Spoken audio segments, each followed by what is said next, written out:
인류의 수많은 철학과 종교들을 보면요, 정말 다양하죠. 그런데 아주 이상하고 흥미로운 점이 하나 있습니다. 서로 아무런 교류가 없었을 것 같은 고대의 지혜들이 마치 약속이라도 한 것처럼 전부 똑같은 어떤 한 지점을 가리키고 있다는 겁니다. 이번 시간에는 이 거대한 지적 수렴 현상이 대체 왜 일어나는지 그 근본적인 이유를 한번 파헤쳐 보겠습니다.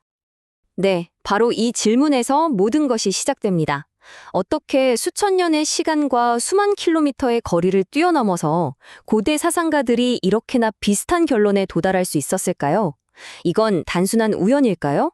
오늘 우리가 풀어볼 미스터리의 핵심입니다. 자, 그럼 먼저 그 구체적인 증거들부터 한번 살펴보죠. 이게 단순한 우연이 아니라는 건 금방 알 수 있습니다. 서로 전혀 다른 언어와 상징 체계를 사용하는데도 그들이 말하고자 하는 핵심 아이디어는 놀라울 만큼 일치하거든요. 한번 보세요.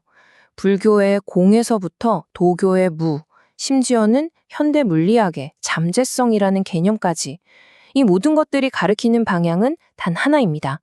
어떤 구체적인 형태나 속성으로 딱 잘라 정의되기 이전의 상태, 말하자면 아직 아무것도 아니지만 무엇이든 들 수 있는 근원적인 상태를 가리킨다는 거죠. 정말 흥미로운 공통점입니다.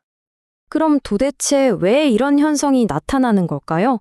그 답을 찾으려면 우리가 세상을 인식하는 방식, 즉 패턴의 세계가 가진 어떤 근본적인 한계를 먼저 이해해야 합니다. 여기서 핵심 용어가 바로 패턴입니다. 패턴이란 우리가 세상을 이해하기 위해 사용하는 모든 종류의 틀이라고 생각하시면 쉽습니다. 법이나 언어, 과학 법칙, 종교 교리 같은 것들이 전부 패턴에 해당하죠. 세상을 질서정연하게 파악하게 해주는 아주 유용한 도구입니다. 그런데 바로 여기서 패턴의 치명적인 한계가 드러납니다. 패턴은 실제 그 자체가 아니라 실제를 잘라내고 단순화시킨 설명에 불과하다는 거죠. 예를 들어 지도는 실제 영토를 이해하는 데 큰 도움을 주지만 지도 자체가 실제 영토일 수는 없는 것과 같습니다. 패턴은 언제나 실제의 일부만을 담아낼 뿐입니다. 이 문장이 패턴의 본질적인 한계를 정말 정확하게 꿰뚫고 있습니다. 우리가 무언가를 이해하기 위해 개념이나 언어 같은 패턴을 만드는 순간 역설적이게도 그 대상을 제한하고 고정시켜버리게 된다는 뜻입니다.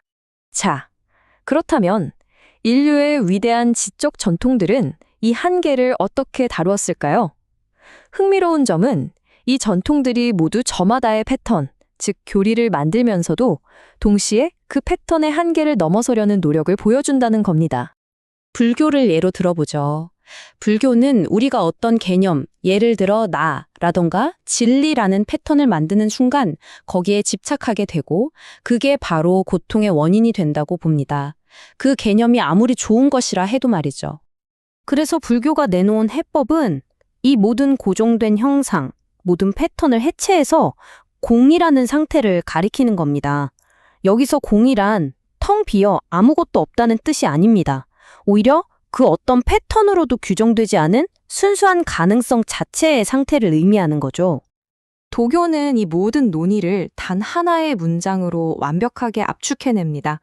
도가도, 비상도 아마 들어보셨을 겁니다. 이 문장이야말로 패턴의 한계를 가장 명쾌하게 드러낸 표현 중 하나일 겁니다. 이게 무슨 뜻일까요?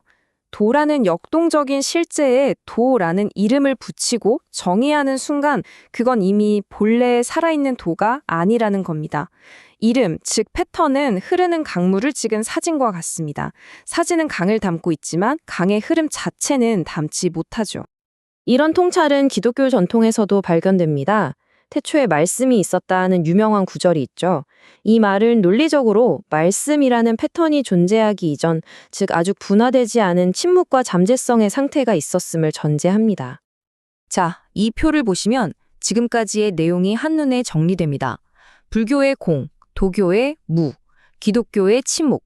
사용된 단어는 모두 다르지만 이 단어들이 가리키는 대상의 구조는 사실상 동일합니다. 모두 자신들이 사용하는 개념적 틀, 즉 패턴 너머에 있는 무언가를 필사적으로 가리키고 있는 거죠.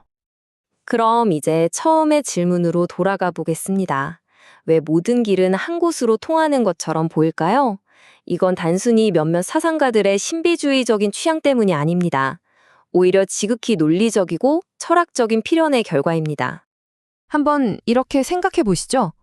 우리는 게임의 규칙을 이용해서 게임 안에서 일어나는 일들은 설명할 수 있습니다. 하지만 그 규칙 자체를 이용해서 왜 이 게임이 존재하는가라는 질문에는 답할 수 없습니다. 그 답은 반드시 게임 바깥에 있어야만 하죠. 바로 이겁니다. 패턴, 즉 과학 법칙이나 철학 이론은 세계가 어떻게 작동하는지를 설명하는 데에는 아주 뛰어난 도구입니다.